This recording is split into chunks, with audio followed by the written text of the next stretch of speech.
So మరి 1969 తెలంగాణ ఉద్యమంలో జరిగినటువంటి ఇన్సిడెంట్స్ను 1969 May 1 మనం ఏం చెప్పుకున్నాం.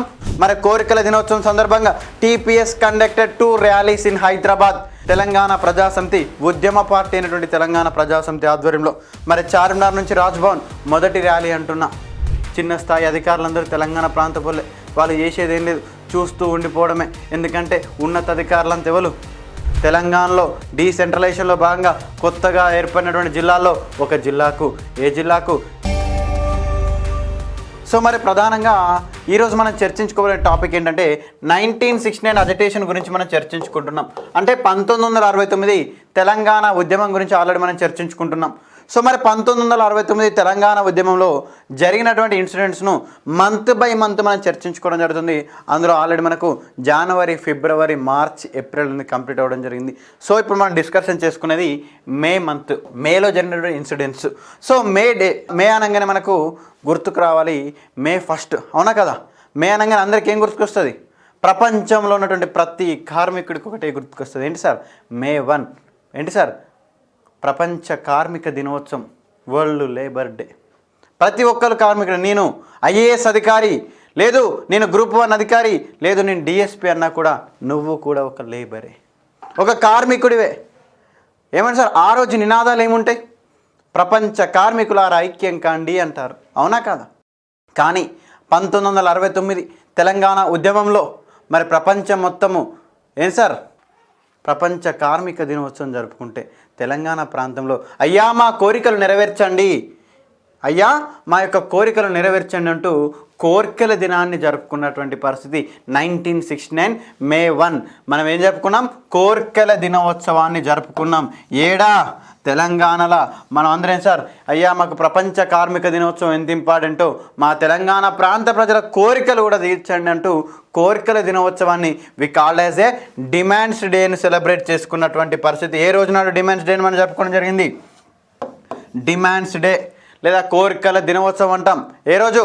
May 1, 1969 రోజున మనం కోరికల దినోత్సవాన్ని జరుపుకున్నాం. మరి కోరికల దినోత్సవం సందర్భంగా TPS conducted 2 rallies in Hyderabad. Telangana Prajasamiti ఆధ్వర్యంలో కోరికల దినోత్సవం సందర్భంగా 2 ర్యాలీలు నిర్వహించింది. ఎన్ని ర్యాలీలు? 2 ర్యాలీలు నిర్వహించింది. ఏంటి సార్? ఒక ర్యాలీ వచ్చేసరికి ఎక్కడి నుంచి ఎక్కడి వరకు సార్ అంటే చార్మినార్ నుంచి రాజ్భవన్ వరకు.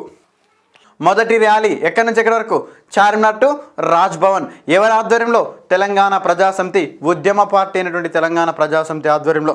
మరి చార్మినార్ నుంచి రాజ్భవన్ మొదటి ర్యాలీ అంటున్నా. సెకండ్ ర్యాలీ సికింద్రాబాద్ నుంచి రాజ్భవన్. సో మరి వాళ్ళు టీపీఎస్ వాళ్ళు డివైడ్ చేసిర్రా దీనికి 1, 2 అని? ఫస్ట్ ర్యాలీ, సెకండ్ ర్యాలీ లేదు.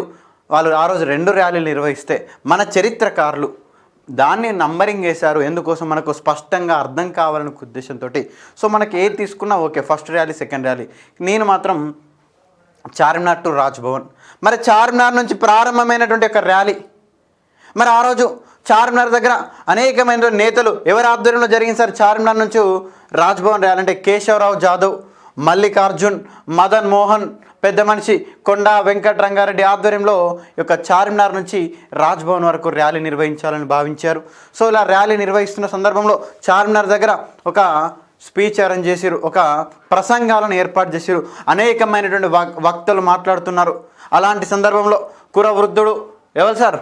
కొండా వెంకటరంగారెడ్డి తెలంగాణ కోసం అనునిత్యం కృషి చేసేటువంటి వ్యక్తి, అనునిత్యం తెలంగాణ తపనున్నటువంటి వ్యక్తి. ఏమన్నారు సార్?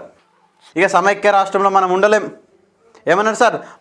బానిసత్వం కన్నా మరణమే మేలు అని స్టేట్మెంట్ ఇచ్చిండు కొండా వెంకటరంగారెడ్డి. ఇక్కడ చార్మినార్ దగ్గర మాట్లాడుతూ ఒక భావోద్వేగమైన ప్రసంగాన్ని ఇస్తూ ఇక మనం సమైక్య రాష్ట్రంలో మనం కొనసాగలేము, ఏదైనా సరే ఈ యొక్క ఏమని చెప్పిండు సార్? బానిసత్వం కన్నా మరణమే మేలు, death is better than slavery అని చెప్పిండు. గులాంకి జిందగీ సే మౌత్ అచ్చి అని చెప్పినటువంటి వ్యక్తి ఎవరు సార్? ఇది ప్రీవియస్ ఎగ్జామ్స్లో చాలాసార్లు వచ్చిండు. మనం బానిసలాగా బతకడం కన్నా చనిపోవడం మేలు అన్నటువంటి వ్యక్తి కొండా వెంకటరంగారెడ్డి గారు. మరి యొక్క స్టేట్మెంటు చాలా ఎగ్జామ్స్లో అడిగిండు. ఎవరు అన్నారంటే కేవీ రంగారెడ్డి. ఎవరు? కేవీ రంగారెడ్డి. కేవీ రంగారెడ్డి అంటే ఎవరు? కొండా వెంకటరంగారెడ్డి. కొండా వెంకటరంగారెడ్డి గారు. మరి కొండా వెంకటరంగారెడ్డి ఎక్కడ అన్నాడు అంటాడు? చార్మినార్ దగ్గర మాట్లాడిండు. ఎక్కడ మాట్లాడిండు? చార్మినార్ కాడ మాట్లాడిండు, ఏ డే సందర్భంగా మాట్లాడిండు, మరి చార్మినార్ దగ్గరికి ఎందుకు మాట్లాడిండు? కోర్కెల దినోత్సవం సందర్భంగా. ఏ డే? కోర్కెల దినం. దీన్ని ఏమంటాం మనం తెలుగులో? ఇంగ్లీష్లో డిమాండ్స్ డే అంటాము. ఏమంటాం? డిమాండ్స్ డే అంటాం. అర్థమవుతుందా? ఎస్. మరి యొక్క డిమాండ్స్ డే సందర్భంగా అన్నటువంటి పరిస్థితి. మరి సెకండ్ ర్యాలీ సికింద్రాబాద్ నుంచి రాజ్భవన్. ఈ ర్యాలీకి నేతృత్వం వహిస్తున్నటువంటి వ్యక్తులు ఎవరు సార్ అంటే నాగం కృష్ణ, ఎస్బి గిరి, పెద్ద మనిషి గౌతు లచ్చన్న, ఆంధ్ర ప్రాంతానికి చెందినటువంటి వ్యక్తి అయినా కూడా ఈ యొక్క ఉద్యమంలో పాల్గొంటూ ఈ యొక్క సికింద్రాబాద్ నుంచి రాజ్భవన్ వరకు వస్తున్నటువంటి సందర్భంలో పాల్గొన్నటువంటి వ్యక్తి. ఈ రోజున ఈ యొక్క 2 ర్యాలీలు జరుగుతున్న సందర్భంలో మరి ఏడ జరుగుతున్న ర్యాలీలు? హైదరాబాద్లో జరుగుతున్నాయి, తెలంగాణ ప్రజాసమితి ఆధ్వర్యంలో. మరి అప్పుడున్నటువంటి సమైక్య ప్రభుత్వానికి మరి యొక్క వచ్చినటువంటి జనాన్ని చూసి ఇక ఏమైందో ఏమో, ఎట్లయినా సరే దీనిని చెదరగొట్టాలి, మరి రోజు రోజుకు ఉద్యమం పెరిగిపోతుంది, ఉద్యమాన్ని ఆపివేయాలి అనే ఉద్దేశంతో ఈ యొక్క ఎవరైతే నిరసన తెలుపుతూ ర్యాలీలు నిర్వహిస్తున్న వాళ్ళపైన కాల్పులు జరిపింది హైదరాబాద్ ప్రాంతంలో. ఇలా కాల్పులు జరపడంతో మనకు ఎంతమంది చనిపోయారు సార్? 8 మంది వరకు చనిపోయారని పోలీసులు చెప్తారు. ఎంతమంది చనిపోయారు సార్? పోలీసులు చెప్తున్నటువంటి లెక్కల ప్రకారం 8 మంది చచ్చిపోయారని చెప్తున్నారు.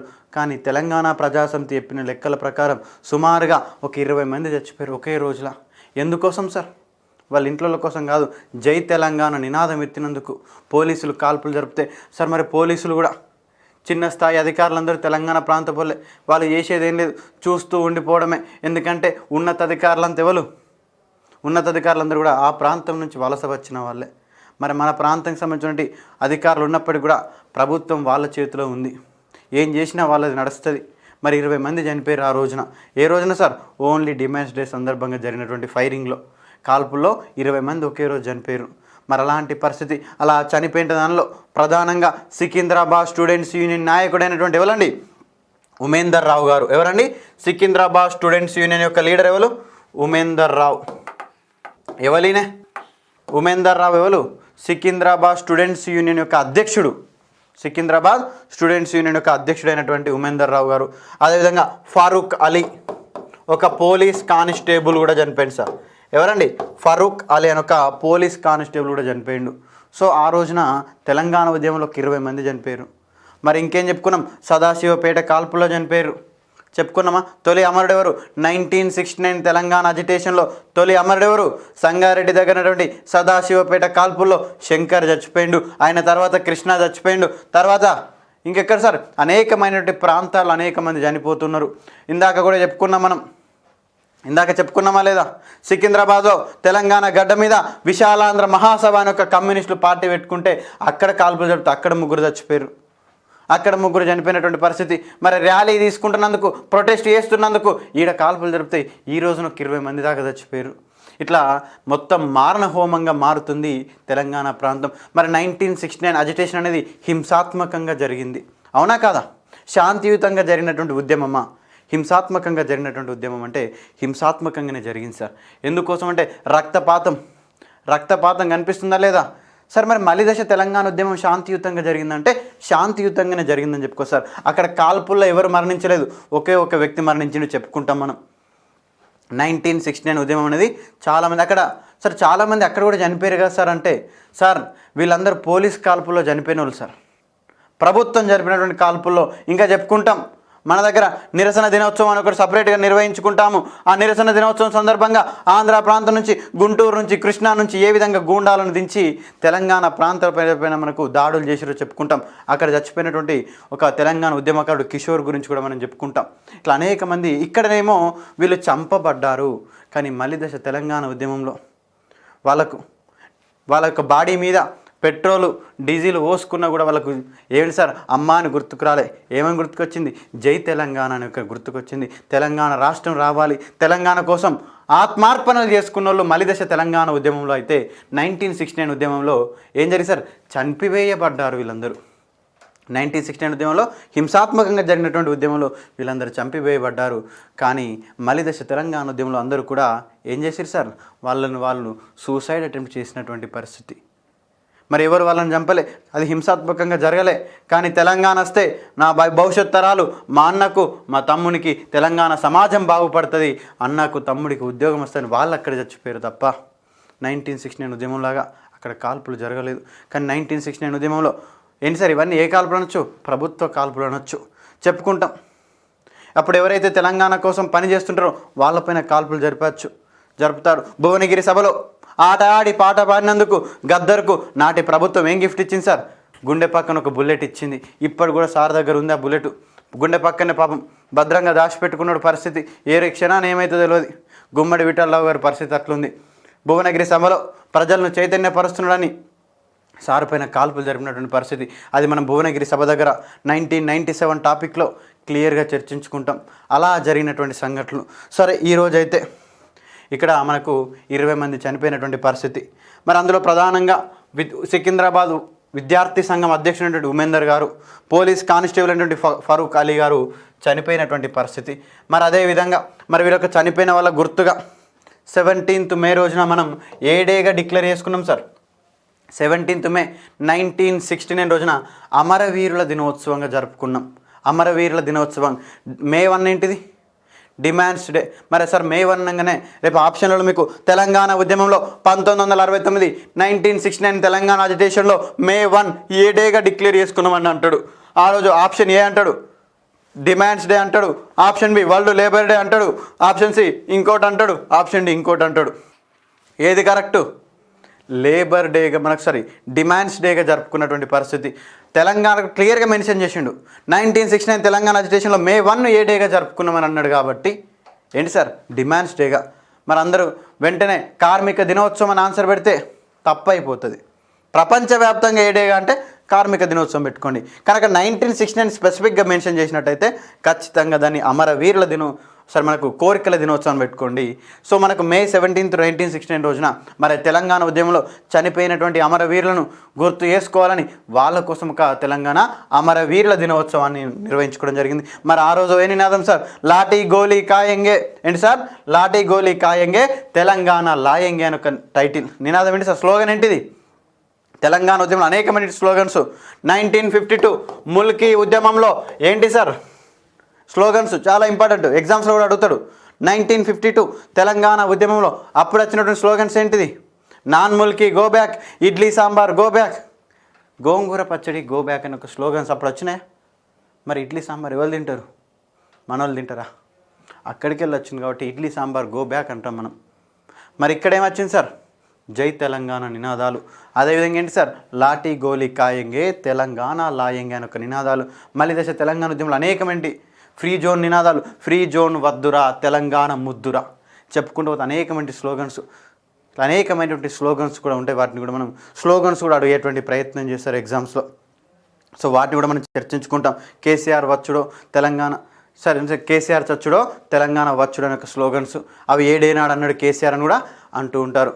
ఇట్లా అనేకమైన స్లోగన్స్ కూడా మనకు ఎగ్జామ్స్లో అడుగుతుంటారు. కాబట్టి ఇది కూడా మనకు చాలా ఇంపార్టెంటే. అయితే ఏమంటారు సార్ కేసీఆర్ ఏమంటాడు? ఒక జడ్జిమెంట్, ఒక సిద్దిపేట ఉద్యోగుల గర్జనలు ఏమంటాడు సార్? అయితే తెలంగాణ జైత్రయాత్ర లేకపోతే కేసీఆర్ శవయాత్ర అంటాడు. అవన్నీ స్లోగన్స్ కూడా మనకు చాలా ఇంపార్టెంట్.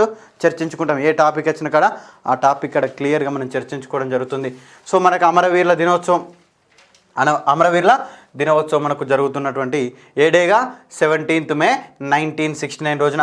అదేవిధంగా 20 మే 1969 రోజున ఉస్మానియా యూనివర్సిటీలో ఇంటలెక్చువల్ సమ్మిట్ జరిగింది. ఎవరి అధ్యక్షతన జరిగింది సార్ అంటే ఉస్మానియా యూనివర్సిటీ వైస్ ఛాన్సలర్ అయినటువంటి ప్రొఫెసర్ రావాడ సత్యనారాయణ ఆధ్వర్యంలో ఎక్కడ జరిగింది? ఉస్మానియా యూనివర్సిటీలో ఇంటలెక్చువల్ సమ్మిట్ అంటే ఏంటిది? మేధావుల సభ జరిగింది, మేధావుల సదస్సు జరిగింది. మరి యొక్క మేధావుల సదస్సుకు ఎవరెవరు అటెండ్ అయ్యారు సార్? అనేక మంది అటెండ్ అయ్యారు. ఆ యొక్క సమయంలోనే ఆ యొక్క ఉస్మానియా యూనివర్సిటీలో జరిగినటువంటి ఇంటలెక్చువల్ సమ్మిట్లోనే ప్రొఫెసర్ జయశంకర్ సార్ తెలంగాణ ప్రాంతానికి జరుగుతున్నటువంటి అన్యాయాలు, ప్రధానంగా ఏ రంగంలో జరుగుతున్న అన్యాయాలు? ఇరిగేషన్ రంగంలో. ఏ రంగం?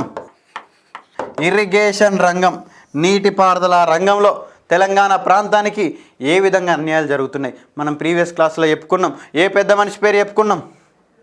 తెలంగాణ నీళ్ళన్నింటినీ ఏలేశ్వరం ప్రాజెక్టును ఏమని చెప్పిండు? నందికొండ, నాగార్జున సాగర్ అని చెప్పి 10 లక్షల ఎకరాల నుంచి 8.8 లక్షలకు కుదించినటువంటి పరిస్థితి. అదేవిధంగా కిష్టాపురం ప్రాజెక్టు 1/4 కుదించినటువంటి పెద్ద మనిషి ఎవరు? కేఎల్ రావు. సేమ్ తెలంగాణలో ఇరిగేషన్ సెక్టార్కు జరుగుతున్నటువంటి అన్యాయాలను, ఇరిగేషన్ సెక్టార్లో తెలంగాణలో జరుగుతున్న వైలేషన్స్ అన్నింటినీ కూడా దృష్టిలో ఉంచుకొని ప్రొఫెసర్ జయశంకర్ గారు ఉస్మానియా యూనివర్సిటీలో జరిగినటువంటి మేధావుల సదస్సులో ఒక పుస్తకాన్ని ఆవిష్కరించిండు. ఏంటి సార్ ఆ బుక్ ఏంటి అంటే కేఎల్ రావు నాగార్జున సాగరం అనే ఒక పుస్తకం రాసిండు. కేఎల్ రావు అంటే ఎవరు? కానూరి లక్ష్మణరావు. కేఎల్ రావు అంటే ఎవరు? కానూరి లక్ష్మణరావు. నాగార్జున సాగరం అంటే ఆ బుక్లో ఏం రాసిండు? ఏ విధంగా ఏలేశ్వరం ప్రాజెక్టును తీసుకుపోయి నాగార్జున సాగర్ నందికొండ వద్ద కట్టినట్టయితే మరి లెఫ్ట్ బ్యాంక్ కెనాల్ పరిస్థితి ఏంది? హెడ్ రెగ్యులేటర్ ఎక్కడ దాకా పెంచిర్రు? కృష్ణాకు నీళ్ళు ఎట్లా తరలిపోతున్నాయి? రైట్ కెనాల్ ఎందుకు పూర్తయింది? లెఫ్ట్ కెనాల్ ఎందుకు పూర్తి కాకపోయింది? అనేక అంశాలన్నింటినీ కూడా క్లియర్గా మనకు ఆ యొక్క కేఎల్ రావు నాగార్జున సాగరం అనే ఒక పుస్తకం చాలా ఎగ్జామ్స్లో అడిగిండు. ఎక్కడ జయశంకర్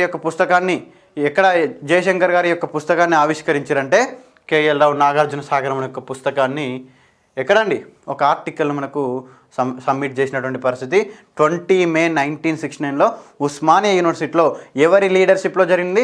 ప్రొఫెసర్ రావాడ సత్యనారాయణ ఆధ్వర్యంలో జరిగినటువంటి సమ్మిట్లో మనకు చెప్పిండు. మరి ఇదే సమావేశంలో తెలంగాణ ప్రాంతానికి అన్ని రంగాల్లో జరుగుతున్నటువంటి అన్యాయాలను అక్కడికి వచ్చినటువంటి మేధావులు, విద్యార్థులు, విద్యావంతులు, విఘ్నులు, పూజ్యులు అందరు కలిసి అక్కడ తెలంగాణకు జరుగుతుంటే అన్యాయాలన్నింటినీ, తెలంగాణ ప్రాంతంలో జరుగుతుంటే వయలేషన్స్ అన్నీ అక్కడ డిస్కస్ చేసినటువంటి పరిస్థితి. అలా డిస్కస్ చేసి అక్కడ ఉన్నటువంటి ఆర్టికల్స్ అన్నిటినీ ఒక పుస్తక రూపంలో తీసుకొచ్చినటువంటి పెద్ద మనిషి ఎవరు సార్ అంటే ఆనందరావు తోట.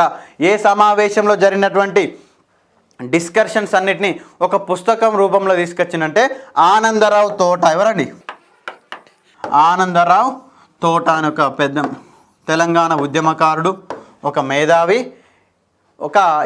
ఏ సమావేశంలో జరిగినటువంటి బుక్స్ అన్నిటిని ఏ సమావేశంలో జరిగినటువంటి డిస్కషన్స్ ప్రపోజ్ చేయబడిన ఆర్టికల్స్ అనేది ఒక పుస్తకంలో తీసుకొచ్చినట్టు ఆనందరావు తోట గారు. ఏ పుస్తకం? తెలంగాణ మూమెంట్ అండ్ ఇన్వెస్టిగేషన్ అనే ఒక పుస్తకం. ఏ పుస్తకం అండి? తెలంగాణ మూమెంట్ అండ్ ఇన్వెస్టిగేషన్ అనే ఒక పుస్తకాన్ని తీసుకొని వచ్చిండు. ఏ సమావేశంలో జరిగినటువంటిది? మేధావుల సదస్సు, ఉస్మానియా యూనివర్సిటీలో జరిగినటువంటి సదస్సులో అక్కడ చర్చించినటువంటి ప్రతి అంశాన్ని ఆనందరావు తోట గారు ఒక బుక్ లాగా ప్రచురించిండు. ఆ బుక్ పేరు ఏం పేరు సార్ అంటే రేపు ఎగ్జామ్లో అడగచ్చు. కేఎల్ రావు నాగార్జున సాగర్ బుక్ ఎవరు రాసిర్రు? తెలంగాణలో ఏం జరుగుతుంది? తెలంగాణ రాష్ట్రం ఎందుకోసము? హైదరాబాద్ ముల్కీ నాన్ ముల్కీ కాన్ఫ్లిక్ట్ ఎవరు రాసిర్రు? తెలంగాణ మూమెంట్ అండ్ ఇన్వెస్టిగేషన్ పుస్తకం ఎవరు రాసిర్రు? తెలంగాణ సాయుధ పోరాట చరిత్ర బుక్ ఎవరు రాసిర్రు? ఇట్లా బుక్స్ పేరు మీదకి వెళ్ళి ఖచ్చితంగా మీరు గ్రూప్ 2, గ్రూప్ 1 ప్రిపేర్ అయితే మీకు ఖచ్చితంగా 2 నుంచి 3 క్వశ్చన్స్, ఎస్ఐ కానిస్టేబుల్ అయితే ఖచ్చితంగా ఒక క్వశ్చన్, గ్రూప్ 3, గ్రూప్ 4 అయితే ఖచ్చితంగా ఒక క్వశ్చన్ వస్తూ ఉంటుంది. So Telangana movement and investigation పుస్తకాన్ని ఆనందరావు తోట రాస్తే ఈ యొక్క పుస్తకం అనేది చాలా ప్రచురితమయ్యి విపరీతమైనటువంటి ప్రజాదరణ పొంది ఈ యొక్క పుస్తకం పైన నాటి పార్లమెంట్లోనే డిస్కషన్ జరిగింది. రేపు ఎగ్జామ్లో అడగచ్చు. ఏ పుస్తకం పైన తెలంగాణ ఉద్యమకారుడు, తెలంగాణ ఉద్యమ నేపథ్యంలో వచ్చినట్టు ఏ పుస్తకం పైన పార్లమెంట్లో డిస్కషన్ జరిగింది సార్ అంటే మనకి ఎవరు సార్? ఆనందరావు తోట రాసినటువంటి తెలంగాణ మూమెంట్ అండ్ ఇన్వెస్టిగేషన్ అనే ఒక పుస్తకంలో మనకు పార్లమెంట్లోనే చర్చ జరిగింది. ఇది ఆ కాలంలోనే చాలా గొప్ప అనేటువంటిది. పార్లమెంట్లో తెలంగాణ పైన ఏప్రిల్ 1వ తేదీన చర్చకు పట్టుబడినటువంటి తెలంగాణ వాది ఎవరని అడగచ్చు? నిజామాబాద్ ఎంపీ, ఇండిపెండెంట్ స్వతంత్ర సభ్యుడైనటువంటి ఎవరు? నారాయణ రెడ్డి గారు. ఇందాక చెప్పుకున్న మళ్ళీ మర్చిపోయినట్టున్నారు. కొంచెం అప్పుడప్పుడు గుర్తుకు తెచ్చుకోండి. ప్రీవియస్ పేపర్లు మరి క్లాస్ అయిపోయాక వెంటనే బుక్స్ క్లోజ్ చేసి నెక్స్ట్ క్లాస్ చూడడం కాదు. కొంచెం ఆ యొక్క బుక్స్ను కూడా మీరు రిఫర్ చేసేటువంటి ప్రయత్నం చేయండి, మళ్ళీ చదివేటువంటి ప్రయత్నం చేయండి. సో ఈ యొక్క పాయింట్స్ జాగ్రత్తగా గుర్తుంచుకోండి. ఈ యొక్క పుస్తకం ఎక్కడ చర్చించబడింది? పార్లమెంట్లో చర్చించబడినటువంటి తెలంగాణ పుస్తకం ఏదంటే తెలంగాణ మూమెంట్ అండ్ ఇన్వెస్టిగేషన్. ఇంకా క్వశ్చన్ డెప్త్గా పోతే ఎవరు రాసిరా బుక్ అంటే ఆనందరావు తోట. ఇంకా క్వశ్చన్ డెప్త్కి పోతే ఏ సమావేశంలో జరిగినటువంటి నిర్ణయాలు, ఏ సమావేశంలో ఇంట్రడ్యూస్ చేయబడినటువంటి ఆర్టికల్స్ అంటే ఉస్మానియా యూనివర్సిటీలో మేధావుల సదస్సులో. మరి ఇంకా డెప్త్కి పోతే ఏమని అడుగుతారు సార్? ఆ యొక్క సమావేశానికి అధ్యక్షత వహించింది ఎవరంటారు? రావాడ సత్యనారాయణ. మరి రావాడ సత్యనారాయణ ఏ సబ్జెక్ట్లో ప్రొఫెసర్ అని అడగచ్చు. ప్రీవియస్ గ్రూప్ 2లో అడిగిండు. కోదండరామ్ ఏ సబ్జెక్ట్లో ప్రొఫెసర్ అని. ఆయన పొలిటికల్ సైన్స్ అయితే ఈయనండి సార్ ఫిజిక్స్. ఇట్లా మీరు గుర్తుంచుకోవాలి. అంటే ప్రతి ఒక్క టాపిక్ పైన ప్రతి ఒక్క స్టూడెంట్ ఏం చేయాలి సార్? R&D చేయాలి. సార్ R&D అంటే ఏంటి సార్? R&B పేరు విన్నాం రోజు న్యూస్ పేపర్లో. R&B పేరు విన్నాం అంటే సార్ R&B అంటే అది రోడ్స్ అండ్ బిల్డింగు. ఈ R&D అంటే రీసెర్చ్ అండ్ డెవలప్మెంట్. ఎవరు చేయాలి? నేను తీసుకొచ్చినటువంటి అంశాలకు ఏ ఉపాధ్యాయుడైనా సరే తీసుకొచ్చినటువంటి పాయింట్స్కు మీరు కాంపిటేటివ్ ఎగ్జామ్లో సక్సెస్ అవ్వాలంటే రీసెర్చ్ అండ్ డెవలప్మెంట్ ఖచ్చితంగా మీరు చేయాలా. మీరు చేస్తేనే రీసెర్చ్ అండ్ డెవలప్మెంట్ ఖచ్చితంగా మీరు సక్సెస్ అవుతూ ఉంటారు. సో ఈ యొక్క పాయింట్స్ అన్ని ఇక్కడ వరకు మనం చర్చించుకోవడం జరిగింది. అదేవిధంగా మరి ఈ యొక్క ఉద్యమంలోకి మరి ఏ ఉద్యమం జరగాలన్నా ఏం జరగాలి సార్? ఖచ్చితంగా ఒక రాజకీయ నాయకుడు కావాలి. మరి మదన్ మోహన్, ఎస్పీ గిరి లాంటి పెద్ద మనుషులు టీపీఎస్లకు అధ్యక్షులుగా పనిచేస్తున్నారు. కానీ ఉద్యమం అనుకున్నంత ప్రజల్లోకి వెళ్ళిపోతుందా? పోవట్లేదు. సరే సార్, ఎందుకోసం ప్రజల్లోకి వెళ్ళట్లేదు? ఎందుకు ఏ మూమెంట్ అయినా ఈ యొక్క తెలంగాణ మూమెంట్ అనేది ఎందుకు ప్రజా ఉద్యమంగా పీపుల్ మూమెంట్గా వెళ్ళడం లేదు అంటే వీళ్ళందరూ మేధావులు సార్.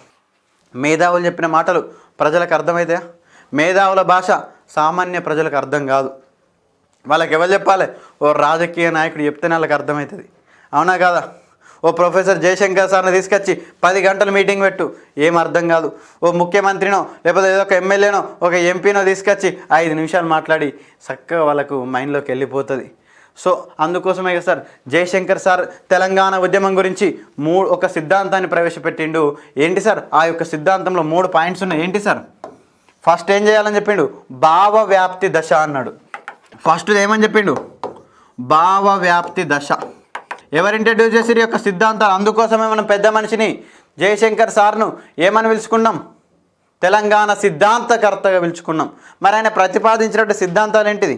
ఒకటి భావ వ్యాప్తి దశ అన్నాడు.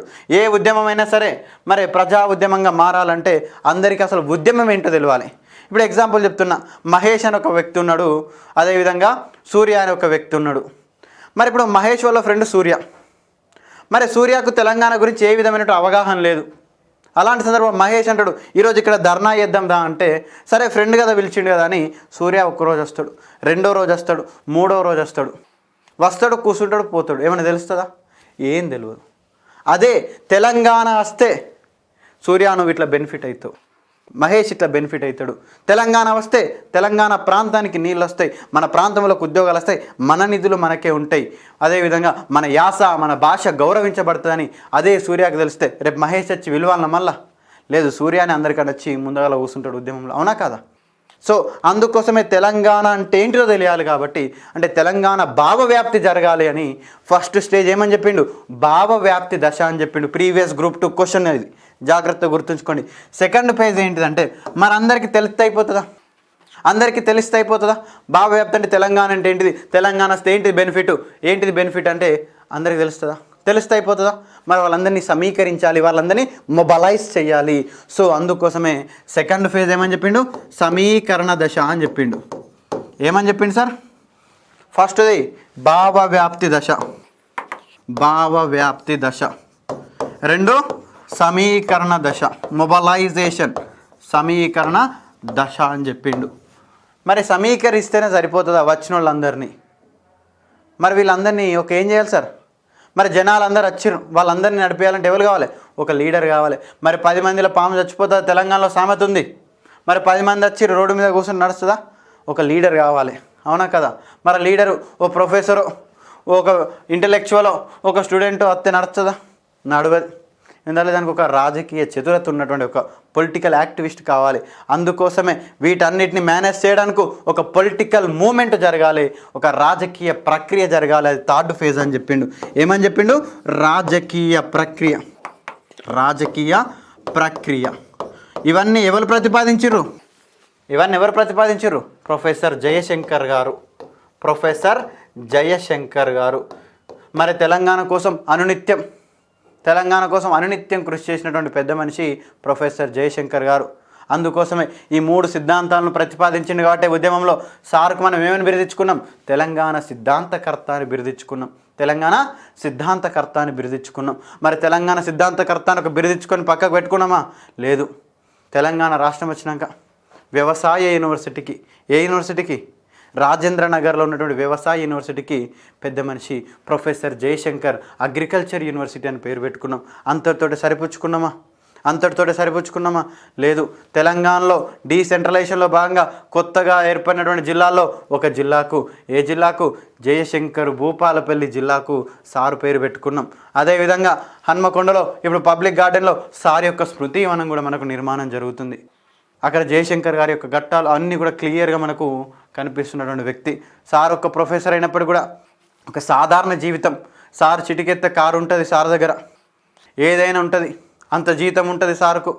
కానీ ఆర్టీసీ బస్సులు ఎక్కి ఎక్కడికి ఉద్యమం పోవాలన్నా ఆర్టీసీ బస్సులు ఎక్కి పోయేటువంటి పెద్ద మనిషి, ఒక సహజ వ్యక్తి, అందరితోటి కలిసిపోయేటువంటి వ్యక్తి. తెలంగాణ అంటే ఎంత మూలకున్న అమెరికాలో ఉన్నటువంటి వ్యక్తి కూడా జై తెలంగాణ అంటే ఆయన దగ్గరికి పోయి మాట్లాడేస్తాడు. తెలంగాణ గురించి పూర్తిగా చర్చించి ఆయన దగ్గరికి వచ్చేటువంటి పెద్ద మనిషి. సొంత ఖర్చులతో పోయేస్తాడు. ఎవరి మీద ఆధారపడినటువంటి పెద్ద మనిషి జయశంకర్ గారు. సరే, జయశంకర్ గారి గురించి మనం సపరేట్గా మళ్ళీ చర్చించుకుంటాం. సో అదే అంశాన్ని కూడా మనం పరిశీలి. ఈ యొక్క పాయింట్ ఇంపార్టెంట్. సో మనకి ఇక్కడ జయశంకర్ ప్రతిపాదించిన ఈ మూమెంట్లో రాజకీయ ప్రక్రియ కావాలి. మరి రాజకీయ ప్రక్రియ కావాలంటే ఏం చేయాలి? ఒక మంచి రాజకీయ నాయకుడు ఉద్యమంలోకి రావాలి, అవునా కదా? మరి ఎవరు పడితే వాళ్ళు వస్తే నడుస్తుందా? మరి ఇప్పుడు టీపీఎస్ ఉంది, మదన్ మోహన్. మరి ఇప్పుడు తెలంగాణ ఏర్పడాలంటే కేంద్ర ప్రభుత్వంతో ఖచ్చితంగా కేంద్ర ప్రభుత్వం ఒప్పుకోవాలి, అవునా కదా? మరి కేంద్ర ప్రభుత్వం ఒప్పుకోవాలి కాబట్టి మరి కేంద్ర ప్రభుత్వంతో అంటే డైరెక్ట్ ఇందిరాగాంధీతో కూర్చుని మాట్లాడే కేపబుల్ ఉన్నటువంటి పర్సన్ కావాలి.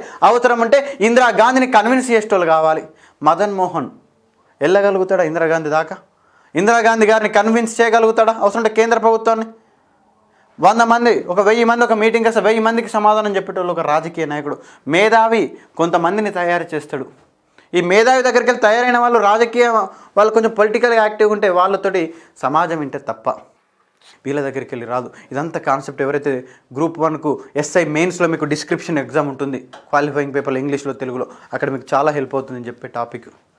చాలామంది సార్ ఇవి మాకు బిట్ల రూపంలో ఎట్లా యూజ్ అవుతుందంటే చెప్పచ్చు. జయశంకర్ ప్రతిపాదించే 3 సిద్ధాంతాలు ఏంటిది బిట్ల రూపంలో చర్చించుకుంటే అట్లా కూడా ఉంటుంది. అదేవిధంగా మరి రాజకీయ ప్రక్రియ ఏంటిది, భావవ్యాప్తి దశ ఏంటిది, సమీకరణ దశ ఏంటి, ఇట్లా 3 ఫేజెస్. వాటిని కూడా మనం బిట్ల రూపంలో కూడా చర్చించుకుంటే అనేకమైన బిట్స్ వస్తుంటాయి ఇక్కడ. సో మనం బిట్స్ వైజ్గా వెళ్ళకూడదు, ఎప్పుడైనా సరే కాన్సెప్ట్ వైజ్గా వెళ్ళాలి. సో మరి అదేవిధంగా మరి రాజకీయ ప్రక్రియ కావాలి. మరి మదన్ మోహన్ లాంటి, ఎస్బి గిరి లాంటి, లేదా వెంకటరామిరెడ్డి, ఈ నాగం కృష్ణ వీళ్ళందరితోటి కలవది ముచ్చట. ఒక క్రియాశీలకమైన రాజకీయకు సంబంధించిన వ్యక్తి రావాలి. అలాంటి సందర్భంలో మరి ఎవరు ఉన్నారని ఎత్తుకంగా దొరికిండు మర్రి చెన్నారెడ్డి. సార్ మర్రి చెన్నారెడ్డి అంతకుముందు ఆర్థిక శాఖ మంత్రిగా చేసిండు కదా, జెంటిల్మెన్ అగ్రిమెంట్లో పనిచేసిండు కదా, అంటే సంతకం చేసిండు కదా. అంటే చెప్పిన 1967లోనే సార్ మీద ఏమైంది సార్, ఎన్నికల్లో అక్రమాలకు పాల్పడ్డాడని ఎవరు కంప్లైంట్ ఇచ్చారు సార్ మీద? వందే మాత్రం రామచంద్రరావు ఇచ్చిండని చెప్పినా. ఇస్తే హైకోర్టు ఏం చెప్పింది? కరెక్టే మర్రి చెన్నారెడ్డి, ఎన్నికల్లో నువ్వు అక్రమాలకు పాల్పడ్డావు, నీ యొక్క సభ్యత్వాన్ని మేము క్యాన్సిల్ చేస్తున్నాం, తిరిగి ఎన్ని సంవత్సరాల దాకా నువ్వు ఎన్నికల్లో కంటెస్ట్ చేయొద్దని చెప్పింది. 6 సంవత్సరాల దాకా నువ్వు కంటెస్ట్ చేయొద్దని హైకోర్టు తీర్పిచ్చింది. అప్పుడు ఒక రాజకీయ నిరుద్యోగిగా, పొలిటికల్ అన్ఎంప్లాయీగా ఉన్నటువంటి వ్యక్తి ఎవరు సార్ అంటే మర్రి చెన్నారెడ్డి. మరి అసలు ఒక రాజకీయ జ్ఞానం ఉంది కానీ రాజకీయ నిరుద్యోగుడు. మరి అతన్ని తెలంగాణ ఉద్యమంలోకి ఆహ్వానించాలని టీపీఎస్ పెద్ద మనుషులు, మేధావులు, తెలంగాణ ఉద్యమకారులందరూ వెళ్ళి అయ్యా నువ్వు టీపీఎస్ అధ్యక్షునివిగా అంటే మర్రి చెన్నారెడ్డి కూడా ఆలోచిస్తున్నాడు. మరి ఏంది మరి ఉద్యమంలోకి నేను పోవాలన్నా వద్దా అని ఆలోచిస్తున్న సందర్భంలో సంగంరెడ్డి సత్యనారాయణ ఒక పెద్ద మనిషి ఉంటాడు సార్. ఎవరు సార్? సంగంరెడ్డి సత్యనారాయణ. ఏం చేసింది సార్ అంటే మరి మర్రి చెన్నారెడ్డి మరి నాంచుతాడు. రోజు పోయి అడిగితే మనోళ్ళు పోయి అయ్యా నువ్వు ఉద్యమంలోకి రా, టీపీఎస్ అధ్యక్ష పదవి నీకు ఇస్తాం, నీలాంటి రాజకీయ నాయకుడు మాకు కావాలి అంటే మరి ఇక్కడ దొరకట్లేదు. మరి నువ్వైతే మంచిగా నీకు చాలా జ్ఞానం ఉంది, సబ్జెక్ట్ పైన నాలెడ్జ్ ఉంది, తెలంగాణ పైన నువ్వు ఫస్ట్ నుంచి కొట్లాడుతున్నావు, నువ్వు రావయ్యా ఉద్యమంలోకి అంటే సార్ మరి వెనక ముందు ఆలోచిస్తాడు. మరి ఎలాంటి పక్షం ఉంటుందని మరి సంగంరెడ్డి సత్యనారాయణ అంటాడు, ఈ ఏందా మర్రి చెన్నారెడ్డి, రావోయి మర్రి చెన్నారెడ్డి, ఇకవేమి రావేమి వెర్రి చెన్నారెడ్డి అంటూ మర్రి చెన్నారెడ్డి మీద పాటలు కూడా రాసిండు, కవిత్వాలు రాసినటువంటి వ్యక్తి సంగంరెడ్డి సత్యనారాయణ. ఏమని రాసిండు సార్? రావోయి మర్రి చెన్నారెడ్డి, ఇకనేమి రావేమి వెర్రి చెన్నారెడ్డి అంటూ ఎవరు రాసిర్రు? ప్రీవియస్ ఒక ఎగ్జామ్లో కూడా అడిగింది ఈ క్వశ్చన్. రావోయి మర్రి చెన్నారెడ్డి, ఇకనేమి రావేమి వెర్రి చెన్నారెడ్డి అంటూ కవిత్వాలు కూడా రాసిర్రు ఉద్యమంలోకి స్వాగతిస్తూ. మరి ఇవన్నీ నిన్నటువంటి మర్రి చెన్నారెడ్డి ఏ రోజున తెలంగాణ ప్రజాసమితి అధ్యక్ష బాధ్యతలు స్వీకరించింది సార్ అంటే 1969 మే 22 రోజున మర్రి చెన్నారెడ్డి దేనికి ప్రెసిడెంట్ అయిండు? తెలంగాణ ప్రజాసమితికి అధ్యక్షుడైండు. మరి మర్రి చెన్నారెడ్డి తెలంగాణ ప్రజాసమితికి అధ్యక్షుడైతే అప్పటి వరకు ఒక రాజకీయ పార్టీగా ఉన్నటువంటి టీపీఎస్ మరి పక్తు రాజకీయానికి సంబంధించిన వ్యక్తి మర్రి చెన్నారెడ్డి. తెలంగాణ ఉద్యమ ద్రోహి అని కూడా ఆయనకు కొంతమంది బిరుదు అన్నారు. ఎందుకోసం అన్నారు? ఏదైతే తెలంగాణ ప్రాంతానికి ఆర్థిక ఏంటి సార్ 1957-58 బడ్జెట్లో తెలంగాణ ప్రాంతానికి అంకెల గారడి, ఆదాయం ఎక్కువ ఖర్చు తక్కువ చేస్తున్నారని ప్రభుత్వాన్ని ప్రశ్నించినట్టు మర్రి చెన్నారెడ్డి. మరొక ఆర్థిక మంత్రి హోదాలో కాసు బ్రహ్మానంద రెడ్డి క్యాబినెట్లో తెలంగాణకు బడ్జెట్ కేటాయిస్తూ అతను కూడా అన్యాయం చేసిండు, అతను తెలంగాణ ద్రోహి అని అనేక మంది అన్నటువంటి సందర్భంలో మనకు ఈ యొక్క మర్రి చెన్నారెడ్డి టీపీఎస్ అధ్యక్ష బాధ్యతలను చేపట్టడాన్ని నిరసిస్తూ మర్రి చెన్నారెడ్డి కొంత ఉద్యమకారులందరూ నువ్వు టీపీఎస్ అధ్యక్షునివి రా అంటే మరి ఒక రాజకీయ నాయకులు రావద్దీన్లకు అని విద్యార్థి నాయకుడు అయినటువంటి శ్రీధర్ రెడ్డి, ఎవరండి శ్రీధర్ రెడ్డి ఎవరి రాకను వ్యతిరేకిస్తున్నాడు? పెద్ద మనిషి మర్రి చెన్నారెడ్డి రాకను తెలంగాణ టీపీఎస్ అధ్యక్ష బాధ్యతలను చేపట్టుకుంటే లేదు మరి ఈయన రావద్దు అనే ఉద్దేశంతో ఈయన రావద్దు ఉద్యమంలోకి, ఈయన వస్తే నేను ఉండా టీపీఎస్లని శ్రీధర్ రెడ్డి బయటకు వచ్చిండు. శ్రీధర్ రెడ్డి బయటకు వచ్చి ఏ ఆర్గనైజేషన్ స్థాపించింది సార్ అంటే పోటీ తెలంగాణ ప్రజా సమితి. దేన్ని స్థాపించిండు? పోటీ తెలంగాణ ప్రజా సమితి. ఎవరు స్థాపించిండ్రు? సురేష్ కుమారా? ఆయనతో సురేష్ కుమార్ అనేరు. సురేష్ కుమార్ కాదు, శ్రీధర్ రెడ్డి. సురేష్ కుమార్ అంటే నేను, మరి ఆ కాలంలో లేను నేను. ఆ పాయింట్ మీరు గుర్తుంచుకోండి. శ్రీధర్ రెడ్డి ఎవరి రాకను వ్యతిరేకిస్తూ టీపీఎస్కు రాజీనామా చేసిండంటే మర్రి చెన్నారెడ్డి టీపీఎస్లోకి రావడాన్ని వ్యతిరేకిస్తూ ఇతను రాజీనామా చేసినటువంటి వ్యక్తి శ్రీధర్ రెడ్డి. సరే మర్రి చెన్నారెడ్డి అన్నాడు 22 తారీఖు నాడు బాధ్యతలు స్వీకరించిండు. 22వ తేదీ నాడు, ఏ రోజు నాడు 22 మే 22 నాడు బాధ్యతలు స్వీకరించినప్పుడు మర్రి చెన్నారెడ్డి ఏమన్నాడు సార్ అంటే మే 26 రోజున సత్యాగ్రహ డేగా మనం జరుపుకుందామని చెప్పిండు. మే 26 రోజున సత్యాగ్రహ డేని జరుపుకొని ఆ రోజు నుంచి 1969 ఉద్యమంలో సెకండ్ ఫేజ్ మూవ్మెంట్ స్టార్ట్ చేద్దామని చెప్పిండు. మరి తక్షణం తెలంగాణ కాదకుండా తెలంగాణ ఉద్యమంలోకి తక్షణం రాకుండా 3 రోజుల డెడ్ లైన్ విధించిండు. ఏ రోజు? మే 26 మే అండి. 26 మేను మనకు దేనిగా డిక్లేర్ చేసారు? సత్యాగ్రహ డే. దేనిగా? సత్యాగ్రహ డేగా డిక్లేర్ చేసినటువంటి మర్రి చెన్నారెడ్డి గారు ఏమని చేసిండు? ఆ రోజు నుంచి సత్యాగ్రహ డే నుంచి ఏది స్టార్ట్ అవుతుందని చెప్పిండు? Second phase Telangana movement start అవుతుందని చెప్పినటువంటి వ్యక్తి మర్రి చెన్నారెడ్డి గారు. మరి ఈ విధంగా మర్రి చెన్నారెడ్డి గారు అయితే టీపీఎస్ అధ్యక్ష బాధ్యతలు స్వీకరించిండు. ఏంటి సార్? తెలంగాణ ఉద్యమ బాధ్యతలు మర్రి చెన్నారెడ్డి స్వీకరించిండు. అలాంటి సమయంలోనే అలాంటి సమయంలోనే అప్పుడున్నటువంటి సమైక్య ప్రభుత్వం మరి 1969 ఉద్యమం అవడానికి 1968లో ఎవరు ప్రారంభించారు ఫస్ట్ ఉద్యమాన్ని? ఎవరు సార్? ఉద్యోగ సంఘాలు స్థాపించినాయి. మొదటగా ప్రత్యేక రాష్ట్ర ఉద్యమంగా ఏర్పడిందా? రక్షణల ఉద్యమంగా ఏర్పడింది. ఎవరి ఆధ్వర్యంలో రక్షణల ఉద్యమం జరిగింది? Safe guards moment. రక్షణల ఉద్యమం ఎవరి ఆధ్వర్యంలో? ఉద్యోగుల ఆధ్వర్యంలో జరిగింది. సార్ జాగ్రత్తగా చూడండి, 1969 ఉద్యమం 2 రకాలుగా జరిగింది. ఒకటేమో రక్షణల ఉద్యమం. మరి 1969 సమయంలో అందరూ కూడా ప్రత్యేక రాష్ట్రాన్ని కోరుకోలేదు. కొంతమంది ప్రజలు, కొంతమంది వ్యక్తులు రక్షణలు అమలైతే చాలు మేము సమైక్య రాష్ట్రంలో ఉంటామని కొంతమంది మాకు ఈ రక్షణల మీద నమ్మకం లేదు, మాకు ప్రత్యేక రాష్ట్రమే శ్రీరామ రక్ష అంటూ మరికొంతమంది ప్రత్యేక తెలంగాణ. సో మన 1968లో రక్షణల ఉద్యమం ఎవరి ఆధ్వర్యంలో? ఉద్యోగుల ఆధ్వర్యంలో ప్రారంభమైంది. మరి ఉద్యోగుల ఆధ్వర్యంలో ప్రారంభమైనటువంటి ఉద్యమం రోజు రోజుకు ఉద్యమం అంతా ఉద్యోగుల చేతులు, ఉద్యోగులు, విద్యార్థులు, మేధావులు ఎవరు సార్ ఇంకా అనేక మంది కూడా పాల్గొంటున్నారు. ఉద్యమకారులు ఇట్లా అనేక మంది పాల్గొంటున్నటువంటి సందర్భంలో మరి ఇట్లయితే ఉద్యోగ సంఘాలు, ఉపాధ్యాయ సంఘాలు క్రియాశీలకంగా ఉద్యమంలో పనిచేస్తున్నాయనే ఉద్దేశంతో నాటి సమైక్యాంధ్ర ప్రభుత్వం ఏం చేసింది సార్ అంటే TNGO Telangana non gazetted officers union, అదేవిధంగా టీచర్స్ యూనియన్ ఏంటి ఉపాధ్యాయ సంఘము మరియు ఉపాధ్యాయ ఉద్యోగ సంఘాల యొక్క గుర్తింపును రద్దు చేసింది నాటి ప్రభుత్వం. నాటి సమైక్యాంధ్ర ప్రభుత్వం. అంటే తెలంగాణ కోసం కొట్లాడుతున్నటువంటి 2 సంఘాలను వాటి యొక్క గుర్తింపును రద్దు చేసింది సమైక్య ప్రభుత్వం. ఇలాంటి సందర్భంలోనే టీఎన్జిఓ అధ్యక్షుడు ఎవరు సార్? పెద్ద మనిషి. టీఎన్జిఓ అధ్యక్షుడు, తెలంగాణ నాన్ గెజిటెడ్ ఆఫీసర్స్ యొక్క అధ్యక్షుడు కేఆర్ ఆమోస్. ఎవరు? కేఆర్ ఆమోస్ అని ఒక వ్యక్తి. మరి కేఆర్ ఆమోస్ ఏమన్నాడు సార్? తెలంగాణ రాష్ట్రం ఏర్పడకపోతే రక్తపాతం తప్పదు అని హెచ్చరించిండు సార్. ఏమని హెచ్చరించిండు? ఈ స్టేట్మెంట్ గుర్తుంచుకోండి. తెలంగాణ రాష్ట్రం ఏర్పడకపోతే రక్తపాతం తప్పదు అని ప్రభుత్వాన్ని హెచ్చరించినటువంటి వ్యక్తి టీఎన్జీఓ అధ్యక్షుడు కేఆర్ ఆమోస్. మరి సార్ అటు మాట అన్నాడో లేదో, మరో పక్క టీఎన్జీఓ అప్పటికే టీఎన్జీఓ సభ్యత్వం రద్దయింది, టీచర్స్ యూనియన్ సభ్యత్వం రద్దయింది. మరి రక్తపాతం తప్పదు అని కేఆర్ ఆమోస్ అన్నాక కొద్ది రోజులకే సార్ను మరి టీఎన్జీఓ అధ్యక్ష పదవి నుంచి కాకుండా ఎక్కడి నుంచి తొలగించారు? సార్ను అసలు ఉద్యోగంలోకి వెళ్ళి తొలగించారు. తన యొక్క జాబ్ నుంచి డిస్మిస్ చేసిర్రు. ఎక్కడి నుంచి డిస్మిస్ చేసిర్రు సార్?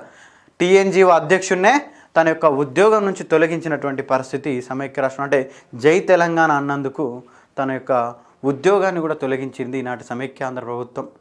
ఉద్యోగాన్ని తొలగిస్తే సార్ ఎక్కడికేంటి సార్? హైకోర్టుకు వేయండు. ఎక్కడికేండు?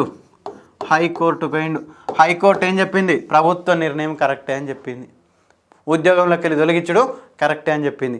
అదే మరే కేఆర్ ఆమోస్ ఒత్తిడి వల్ల ఎవరైతే తెలంగాణ ప్రాంతంలో ఉద్యోగం బోగస్ ముల్కీ సర్టిఫికెట్లతోటి ఉద్యోగం సంపాదించిర్రో వాళ్ళందరినీ వెనక్కి పంపించాలని కేఆర్ ఆమోస్ ఒత్తిడితోటి 1968 ఏప్రిల్ 30వ తేదీ ప్రీవియస్ క్లాస్లో చెప్పుకున్నాం. ప్రభుత్వం ఇచ్చినటువంటి గైడ్లైన్స్ ప్రకారం ఎక్కడికి పంపించాలని చెప్పారు? వారి యొక్క ప్రాంతాలకు పంపించాలి.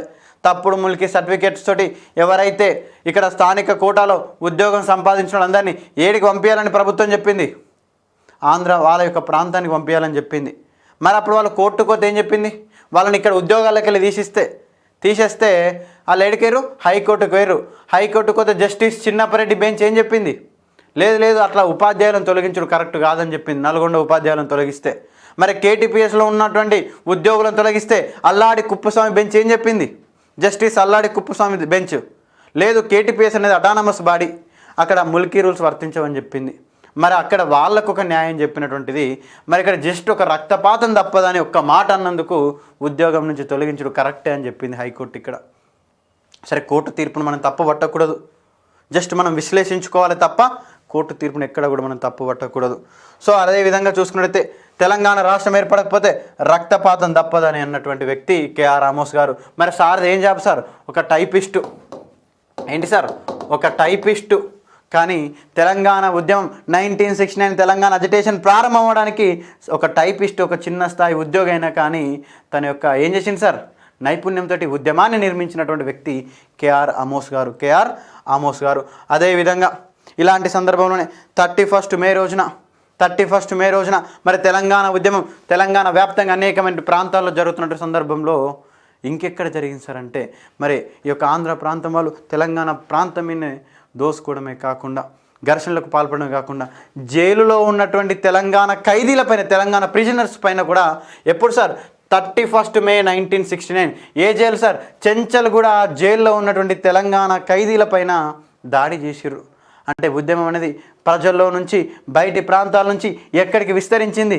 జైళ్ళలోకి విస్తరించింది. చూడండి, జైల్లో కూడా ఆంధ్ర మరి జైల్లో ఏ జైలు సార్? చాలా ఎగ్జామ్స్లో అడిగిండు. చెంచల్గూడ జైలు. ఏ జైలు సార్? చెంచల్గూడ జైలు. మరి చెంచల్గూడ జైల్లో ఏం చేశారు సార్? ఆంధ్ర ఖైదీలందరూ ఎవరిపైన దాడి చేసిరు సార్? తెలంగాణ ప్రాంత ఖైదీలపైన దాడి చేసిర్రు.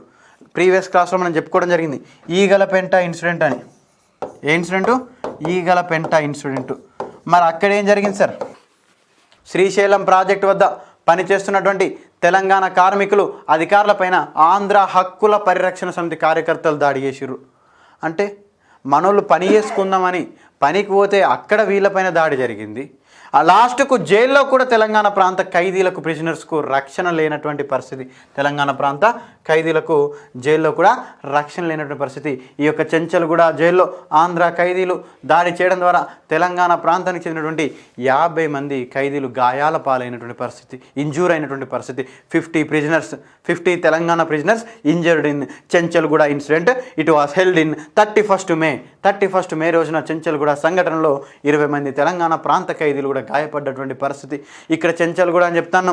ఇంకోసారి ఈ యొక్క చెంచల్గూడనే కాదు, సత్యాగ్రహం చేస్తూ జైల్లో ఉన్నటువంటి తెలంగాణ సత్యాగ్రహులపైన ముషిరాబాద్ జైల్లో కూడా దాడులు జరిగాయి. చెప్పుకుంటాం. ఆ యొక్క ఇన్సిడెంట్స్ కూడా అప్కమింగ్ క్లాస్లో క్లియర్గా చర్చించుకుంటాం. సరే, మరి యొక్క చెంచల్గూడ జైల్లో తెలంగాణ ఖైదీలపైన జరిగినటువంటి దాడులను వ్యతిరేకిస్తూ జూన్ 2వ తేదీన మనం ప్రొటెస్ట్ డేగా మనం జరుపుకోవడం జరిగింది. నిరసన దినోత్సవంగా జరుపుకోవడం జరిగింది. ఏదైతే చెంచల్గూడ జైల్లో తెలంగాణ ఖైదీలపైన జరిగినటువంటి దాడిని వ్యతిరేకిస్తూ జూన్ 2 రోజున మే 31 రోజున ఈ యొక్క ఇన్సిడెంట్ జరిగితే జూన్ 2 రోజున మనం నిరసన దినోత్సవం ప్రొటెస్ట్ డే